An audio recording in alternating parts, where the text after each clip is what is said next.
So I've spent the past week or so catching up to everything, and I mean everything that I've fallen behind on. And when I finished catching up to Attack on Titan last night and read what really happened to Marco, it kind of changed my outlook on Annie, and it just made me sad as hell. What's going on, guys? It's jbDAuchiha, the guy that reviews Attack on Titan for like 3 chapters straight and then stops all the time. But I promise I'm trying to do better now.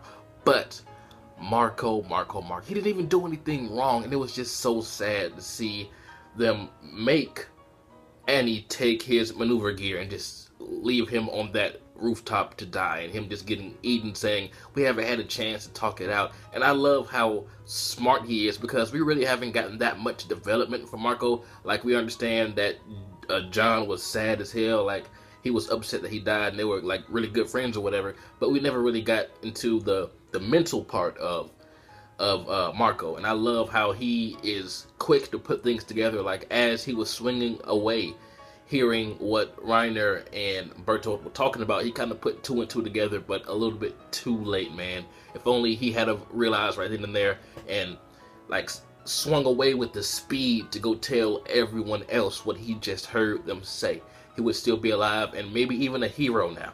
But just seeing him getting bitten in half, and man, it was just so sad. Up until this chapter, we thought that Annie just kind of heartlessly took his maneuver gear because she didn't have any and just sliced him in half, because I think there was a remark many chapters ago that said that it looked like he'd been cut in half by a blade. But now we know he really was bitten in half.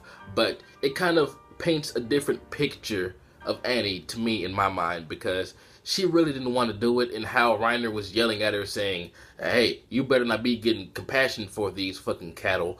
And just seeing her face throughout this entire chapter not wanting to do it. And you know, the fact that she did save Connie, like Reiner mentioned, and I think she really doesn't want to do this, man. She really likes humans somewhere deep down, and she feels kind of pressured from the father, the hairy ass Titan, from Reiner and Bertolt. So this chapter gives me hope. I don't know how, I don't know when, but I really want to see a team up of Annie and Eren in their Titan forms fighting, I don't know who. Maybe Bertolt, maybe the hairy Titan, I don't know. But this chapter gives me hope, because there is a glimmer of like love for humans in Annie's heart. Because I mean, and we also see that because she's very compassionate towards Armin, don't forget about that. So I guess she's still in her crystal. We have not seen Annie in literally chapters and chapters and months, but I really hope there is a team up. I think if we do get another shapeshifter turning good, it's going to be Annie. And the Beast Titan dude, the flashback when Reiner was talking to him about Annie, it kind of shows that he really doesn't play favorites. He's just in this for the mission. He's straight about business, because how he said, hey, you can fight me over this shit, dog, but if you lose, I'm giving your armor Titan abilities to someone else, someone who's more focused on the mission. So this kind of shows that he doesn't really look at them like best friends or children like I originally thought. I'm not sure why I thought that. He's just a general, and they're just lackeys under him, is what I got. That's the vibe I got from this guy, this chapter, after hearing him say, you know what, don't worry about Annie, I'm sure she's fine, but if you question me again and if you lose, I'm going to make sure you get eaten. Because we know that's how Titan powers are transferred. Like, a Titan has to eat a shapeshifter. So he basically said, hey, if you don't shut the fuck up, if you don't stop with your bullshit, I'm going to make sure your ass gets chomped. But I truly believe this is the Armored Titan's last roar. I believe that was just his dying will right there that allowed him to send the signal to Bertolt and the Beast Titan. Because, I mean, he's just coming out of the back of his Titan. The top part of his head is gone. Like, this shit is, I don't know, that shit is on top of a rooftop somewhere.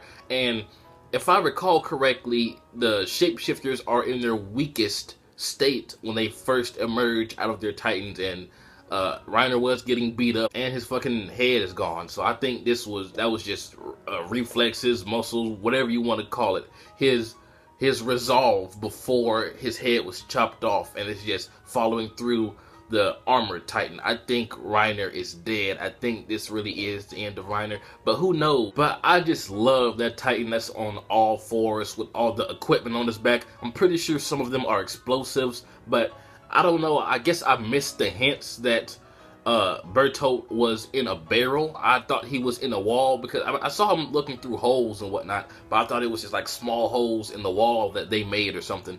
But he's being tossed above them. He's, assumingly going to assume his colossal titan form and just body slam everybody, on some Rikishi shit. And Armin is so brilliant, man. I mean, he's the one that came up with the plan to search inside the wall, and just everything that he's doing, and him telling everyone to step away from Reiner. I mean, this has to all be happening so fast. Like, as soon as Reiner yelled, or the Armored Titan yelled, the Beast Titan threw Bertolt. And just the fact that Armin is able to spot that quick. It's just, I love Armin, man. And it was kind of implied in earlier chapters, but it's more confirmed in this one, how Reiner was like, hey, me and you, we're on separate missions, we're buddies, but you have to think on your own.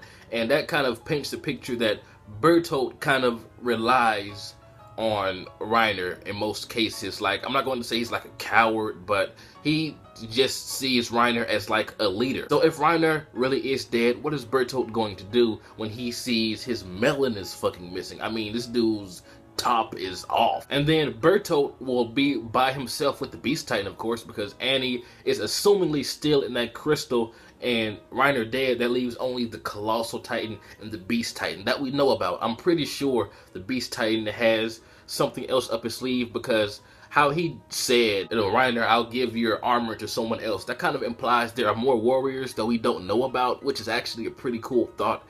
And I would like to think that the Beast Titan showed up with just more than himself, Reiner, and Bertolt, just in case one of them did get KO'd. So I don't know. I don't know what's going on with that. And I know I've missed reviewing many chapters, but it's awesome to see that Eren pretty much has mastered the hardened punch, and just seeing him fill up that hole with his own Titan, that was epic.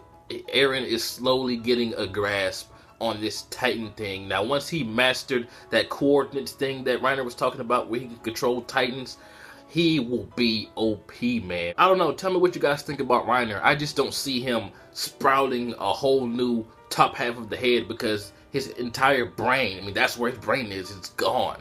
So I think that was the Armored Titan's final roar. I think the Armored Titan is over. Maybe he takes Reiner's body, the Beast Titan, and he gives it to someone else, and someone else becomes the Armored Titan. It would be cool if we know the person and they get that power somehow. I don't know how, but I don't know. It's just wishful thinking. But tell me what you guys think. Is Reiner really dead? What is Bertolt going to do if Reiner is dead and sees his head missing? And who's going to be the one to take down the Beast Titan? Of course, Eren's going to be in there, but do you think there's a possible team up with Annie in the future? I don't know why. It's just the vibe I got from this chapter. Anyway, this has been jbDAuchiha. Like, comment, subscribe, and I'm out.